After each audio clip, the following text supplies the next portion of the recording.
Hey, welcome back to the channel, and today I'm interviewing one of our mastermind clients, Karen Livock, who is the founder of Surfhouse Property Staging. And I can't wait for you to hear her story. Karen had a career in corporate, and on the day that she spoke to corporate about wanting to leave, she actually attended our 5-day free challenge on that very day. She invested in Staging Business Secrets, which she actually watched twice.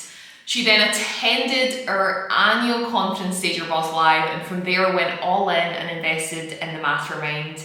And it's not a surprise she's successful. In her first month, she closed £15,000 in sales, and in the last 9 months, over £80,000 in revenue. I've just seen her business go from strength to strength. I feel like she's brought that corporate style to what she does, but has also got such a warm personality and is bringing people in through her online profiles by putting her face out there, and she's an incredible networker too. So I am probably not the best to tell her story. She is, so let's hear her interview.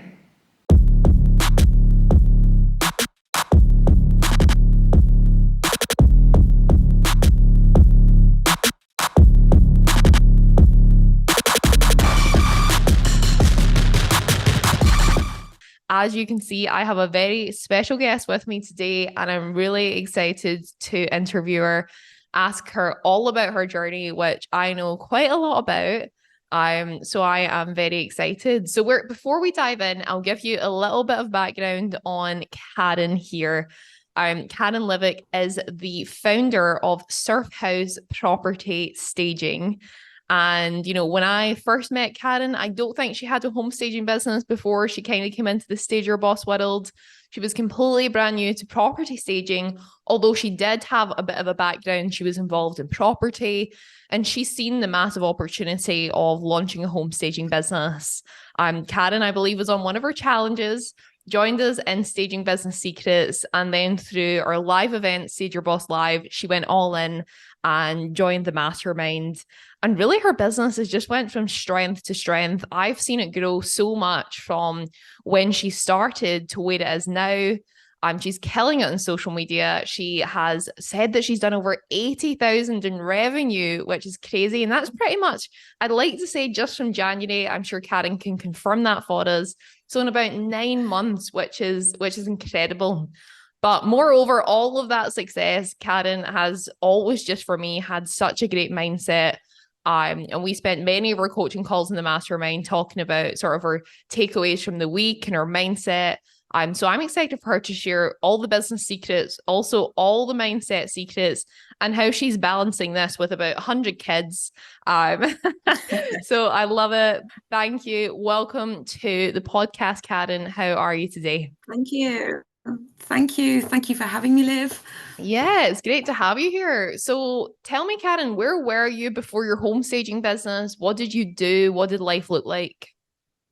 Okay, well, I had a corporate job. I was a HR director on the board of a company, and I'll be open and honest, was not enjoying it. So I took the plunge to talk to them about leaving. And literally, the day I went to speak to the business was the day that I did the first day of your challenge. Wow. And I can't believe the timing that, as I'd been thinking about leaving, your messages came in and I joined the challenge, and I religiously listened to the challenge daily, and was sort of blown away. I knew a little bit about home staging, but didn't really understand how it could be turned into a profitable business. So I did the challenge and I joined the StagerBoss Secrets. I just went all in with that, literally watched every video that you had twice, because I think it's important to take that information in, and religiously followed those steps. But I invested the time in building the business and making sure that we presented a professional image before we really went live. And I think that was one of the things that the StagerBoss Secrets really gave me. It's, you really need to think about how you positioning yourself for success, positioning yourself as a business is really important. And that's what that taught me. Even though the business largely still just me, it's important to give that impression of my business that we are not organized, that's the wrong word to say, but that we have got everything organized so that we can help our clients. And so that was the journey that I went on. And as you said earlier, I didn't really start engaging with clients until the end of last year and the beginning of this, and then it's just gone crazy.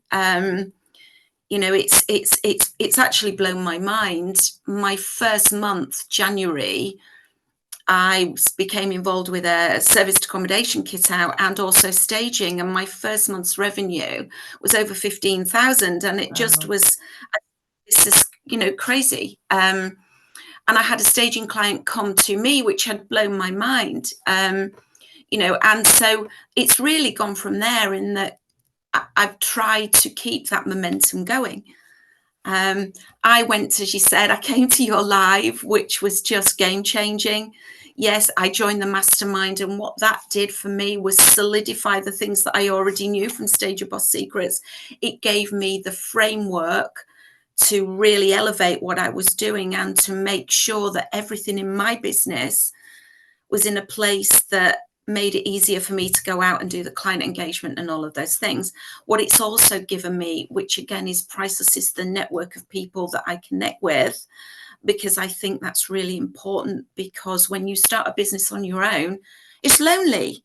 But having that group, certainly as part of that mastermind, that group of people, and working with yourself and talking to you on a, you know, a regular basis throughout that mastermind really solidified those relationships, and that's what keeps you going.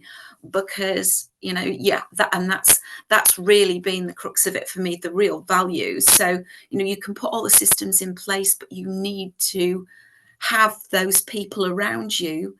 You know, and yes, you could argue we're in competition, but we're not. We're all working together. And I'm proud to say that I've collaborated with members of that mastermind on some of the projects. And that means that, you know, we all benefit. So, you know, it's really been a game changer from my perspective.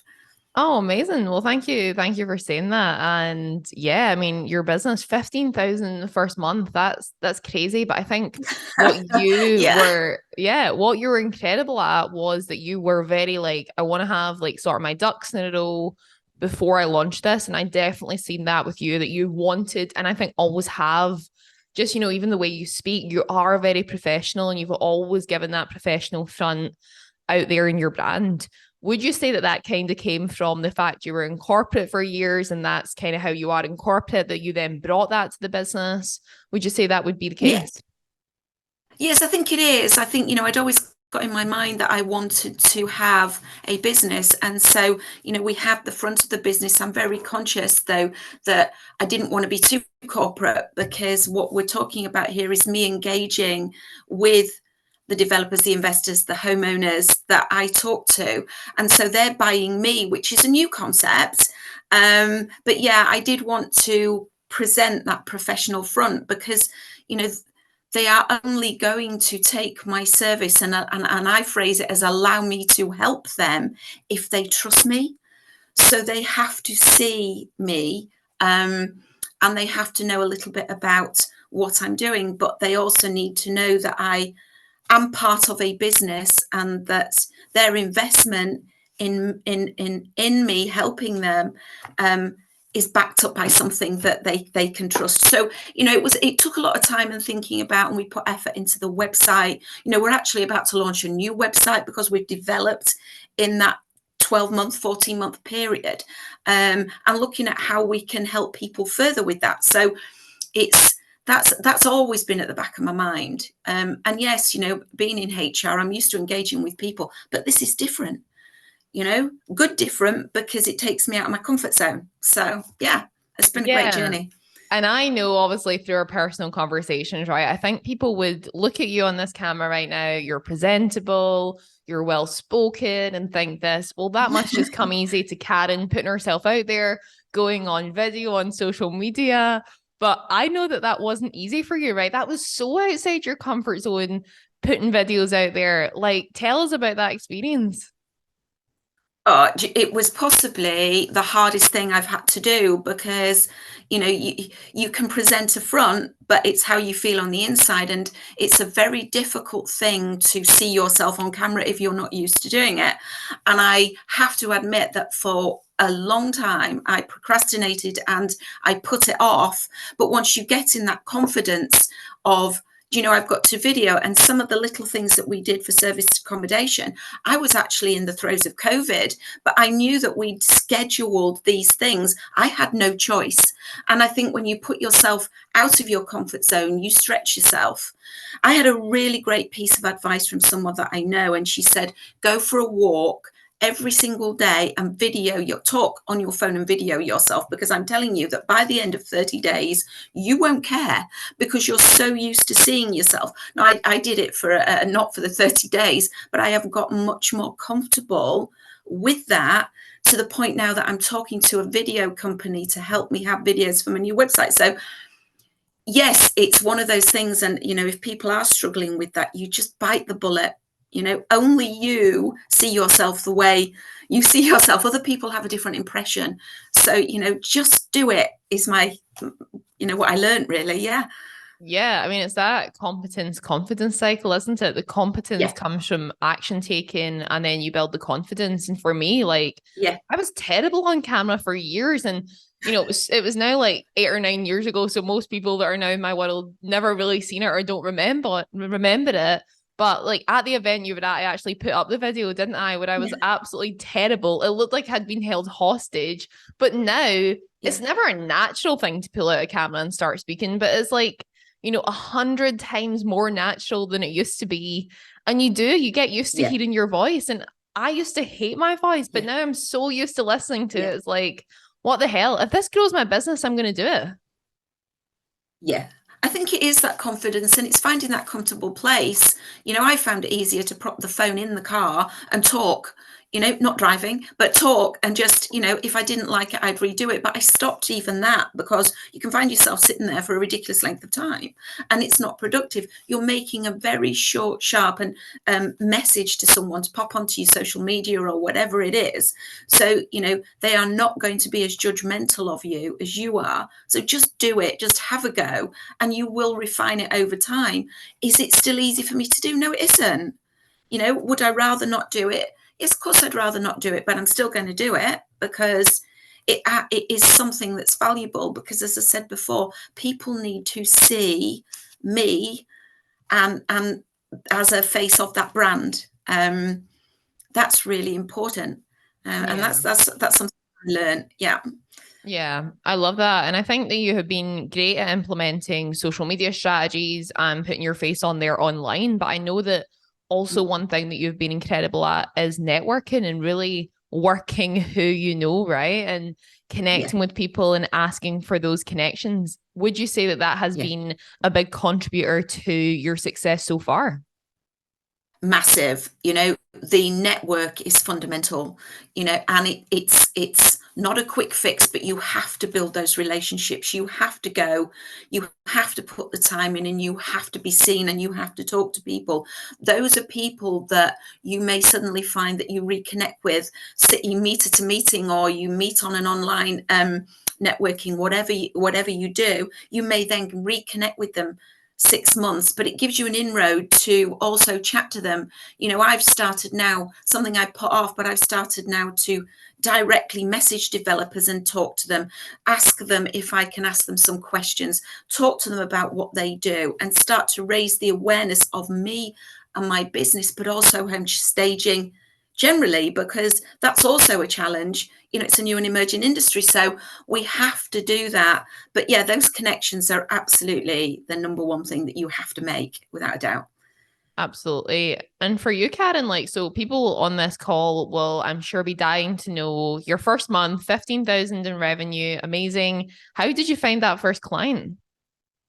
Okay, do you know what? I actually went looking for you can't expect people to come to you. And I say that actually because one of the stages I did that month, she actually did come to me. She found my website, and that was great. And she's actually now become a ongoing client. I'm going to do another project for her, but that's diaried in for the spring.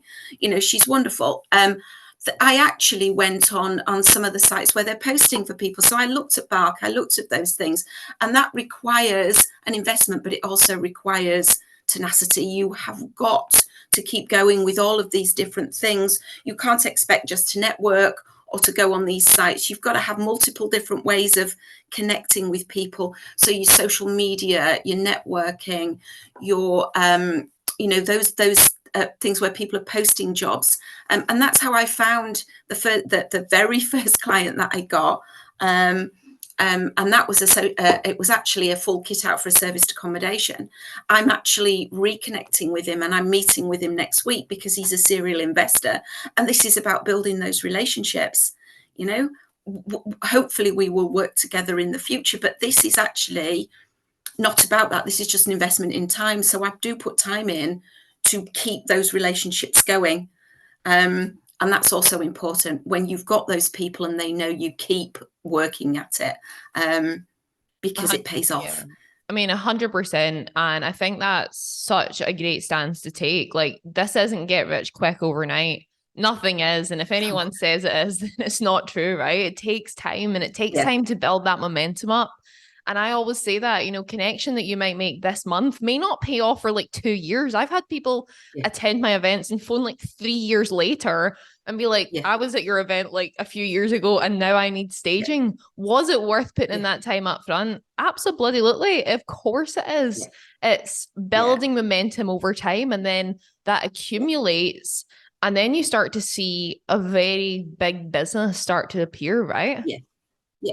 I think it's one of the pieces of advice you gave us, and I can't remember whether it was live or on some of the trainings, but it's about getting in someone's head. And once someone thinks about and remembers you, and this is where you can go and have a social conversation with someone, or you can do your online networking, which I find actually is also great because you can diary those in and you've not got the traveling about. So it's a mix of those things, but just being in someone's head so that they will come back to you. As you say, it might be next month, it might be next week, it might be next year, but you're in their head, and they may just, you give out your collateral, your cards, whatever it is, but be consistent. As I'm saying, go back to them. Don't be afraid to do that. And that's a recent learning I've had. Someone said, go on, then reconnect with people. And it's about thinking that, look, I have to keep going, because when I stop, my business will stop, and that's not going to happen. So I think that's one of the things that I've learned is that, you're in total control of where this goes. You just have to get up and show up and keep doing it, and that's the thing. Yeah. And keep doing it when it's hard, because it is hard, right? It's not like, and I definitely believe, like, do what you love, like, live your passion. And I 100% do that. But I don't jump out of bed like every single morning being like, I can't wait, right? It's still work. If I wouldn't do it if I didn't get paid to show up for it, right? And so it's still like you need to keep that drive, and motivation isn't enough. It's discipline, right? And that from being in corporate, right? You had a very structured sort of schedule to your life. You woke up, you got ready, you went to work, you came home, and you done all the things. What has that transition been like for you, Karen, from going from like that corporate structure to now being your own boss and like designing your own schedule? Do you know what? It's hard, and you'd think that actually working for yourself becomes easier than working for somebody else, and it's not, because actually your routine does go, because I'm based, I have my office at home, so and yes, my storage is somewhere else, but my office is at home. So I have to make that effort. I am no longer defined by those hours. If I choose to not do anything all day, I'm not going to do anything all day. However, that's not an option. So you've got to be even more organized than you were with that routine that became a habit. You've got to create new habits that become your norm. So I now religiously do certain things. I get up, I watch a training video, I then sort the kids out, I then, and then I do all of those things, because if I don't have that routine, I am in danger of it sliding. Whereas in the corporate world, it isn't, because you are, contractually bound to certain things. No one's contracting me other than my clients. So you have to build back the routine and you have to stick to it. And also I think the thing is, when you're working, you've got deadlines, you're creating your own deadlines now. So, you can shift those if you want, but I've learned not to do that. So I don't put off the things I don't want to do. I make sure I've done them, because a lot of what we do when we're staging, we wouldn't do it if we didn't enjoy it. As you said, I love it. However, I don't love all of it. So, and I'm not going to pretend that I do, but there are things I have to do to be able to do the proportion of it, which is getting into the property and doing the staging. I'm in my element. Do I like sitting behind the desk and doing the other bits? No, not so much. But if I don't do those, I don't get to do the best bits. So you have to make sure that you don't put those off. Whereas in a corporate world, you don't have the choice. Now I have the choice. So you've got to make sure that you make it your own routine to keep going. I think that's 100%. It almost requires like more discipline, more determination to work for yourself, doesn't it? And it's like, there's no one saying you must be here at this time, you must do this. And it's like, when you first sort of launch your own business, it's like, woohoo, I've got all this time. But actually, they say that you leave a 9 to 5, 40 hours a week to work for yourself and work 80 hours a week. And of course you do that to start with, and you can sort of scale that down, but that can be the case, can't it? Yeah, I think there's no such thing as a day off, because whether you're physically working, you're always mentally working. Whereas when you're in the 9 to 5 or in corporate or whatever it is you do, you can switch off largely. When you work for yourself, and certainly in the early stages, like I still am, there is no switch off. And you have to be prepared for that. Whatever else you've got going on in your life, and we've all got that, you have to be prepared for the fact that you will not switch off, and it's going to consume you, but in a good way. If you go with that flow, I've learned to just go with that flow, as has my family. I actually can still diary in to have just as much time, if not more, with them. But they also know that, now this is a 7-day a week, 365 days a year. Well, not quite, but nearly thing that I'm doing. And we all live it. So, that's part of it, really. I love that. And tell me a little bit about family then, and how you've been able to work this around your family, your kids. Tell us how that works for you. Okay, so it's building those routines. As I said, I get up, at a similar time I might have done for the corporate job, maybe a little bit earlier, but I put that time in the morning, whether that's development, because I'm a very big believer in continuing to develop. So I make sure I watch something each morning or something like that. I plan out what I do, but I always make sure that I'm around when the kids go to school. So I have sacrificed a lie-in, if you like, to be able to do those things. I also diary into my time, if I can, when I pick the children up. Now, when you're in a 9 to 5, you can't always pick your kids up, but I make sure that I've diaried that in. Yep. Do I then, and I plan that time along. I have involved my teenage and my older kids in what I've been doing, which also creates an interest, so they know what I'm doing. My daughter works with me on my social media.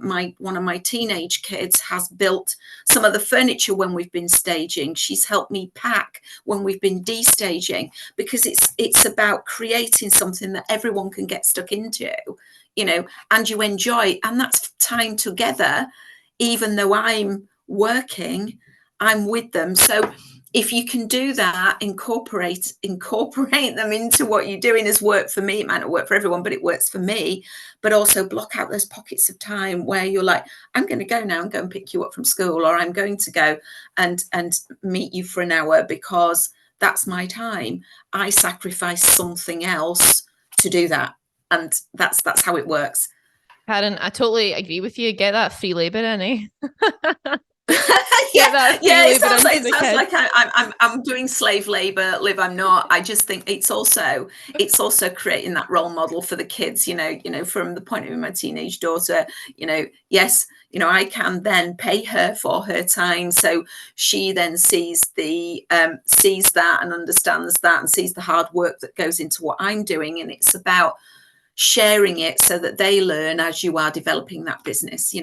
Do I aim to get to a place where I'm going to employ them all? But and so if I can, if that's what they want to do, because I'd love to do that. Yeah. I think And that's honestly, and bring them on board. Yeah. I think that's honestly the way to do it. And I love that you've got them involved. Like I probably am partly the way I am because my mom used to take me to her business all the time. She was Yeah. like a trainer in the car industry, and I used to go to her presentations all the time. And I just loved that she was this businesswoman, and it really inspired me to become who I am. So I love the fact that, this business, you can get your kids involved, and it's such a valuable lesson to teach them hard work and doing this equals, rewards, and it equals financial, security, all that good stuff. So, Karen, tell me what is next for you and what is next for Surfhouse Property Staging? Okay, well, I've got the new website coming out. I am writing a little ebook. I am I now am looking at events, and I know that's part of your training. So I've got conversations going on about doing events for developers and investors, but also I'm actually looking at building, because around where I live, there isn't a great network. I have to travel quite a long way. I've been in conversations with someone to build my own network meetings, so that actually I'm creating my own group of people there. We are looking at developing into commercial space as well. That's something, and that came about because somebody contacted me to set up and style and stage her office. And whilst I'm not trying to spread Surfhouse too thin, there is a skill set there that we're looking to develop. So, I say the first stage is to revamp our website. I'm not sitting back thinking, oh, got that. I'm constantly renewing. And I'm just open to see what happens next, really. Wow, such big plans. I absolutely love it. And commercial, how exciting. So thank you for sharing that. And thank you so much for being here on this Thank interview. you so much for talking to me. It's been a pleasure.